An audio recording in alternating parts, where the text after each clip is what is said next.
હજી તો છે ને મારા મમ્મી ઉપર આવ્યા હતા બપોરે પણ કપડાં લઈને જતા જ ભૂલી ગયા એટલે એના કપડાં લઈને હું બેસી ગઈ ઘડી કરવા. આ બધા કપડાની ઘડી વાળી દીધી ને પછી મૂકી દીધા અને પછી થોડી વાર બહાર આવી ખાતી ખાતી ખાવાનું તો ચાલુ જ હોય મારે. તો જોયું તો વાતાવરણ તો સારું હતું એટલે થોડીક વાર આમથી આમ આટા માર્યા. પણ બહુ મજા ન આવે ને એટલે હું પાછી આવી રૂમમાં. આજે તો રીંગણાનું શાક બનાવવાનું હતું અને એ પણ ભરેલા રીંગણાનું શાક.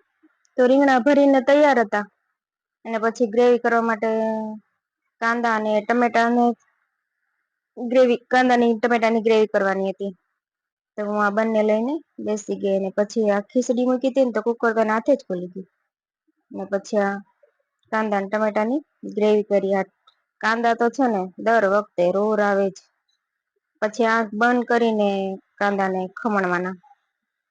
એટલે ઓછો વાંધો આવે ને પછી તો એ કાંદા ને તો ગમે એમ આંખ બંધ કરીને ખમણી તો નાખ્યા જ કેમ કે ગ્રેવીમાં નાખવા તો પડે જ ને.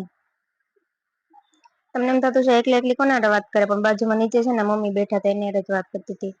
ને પછી આ ટમેટા ને મજા આવે એમાં ન વાંધો આવે એટલે પછી કાંદા ટમેટાની મિક્સ ગ્રેવી કરી નાખી.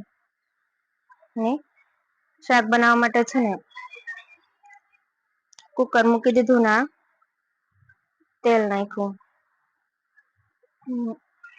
મમ્મી સાથે વાત કરતા કરતા અમે તો શાક પણ મૂકી દીધું. બે કામ ચાલુ રે વાતય થાય અને શાકય મુકાઈ જાય શાકય બની જાય. એટલે પછી આ ગ્રેવી નાખીને બધા રીંગણા નાખી દીધા.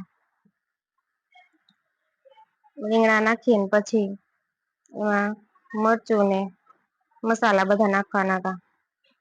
ના ગ્રેવી મસાલા પડે તો કચરો બધું લઈને પછી બધું મૂકી દીધું અને શાકય મૂકી દીધું ના ધાણા પડ્યા હતા તો શાકમાં નાખવા માટે થોડા કાપી લીધા.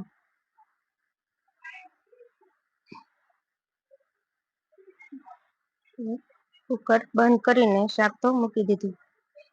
થોડા ધાણા શાક ઉપર નાખી તો મસ્ત લાગે એટલે પછી એને કાપી દીધા. તો મળીએ નેક્સ્ટ વિડીયોમાં. જય માતાજી. લાઈક શેર સબસ્ક્રાઈબ કરી દેજો.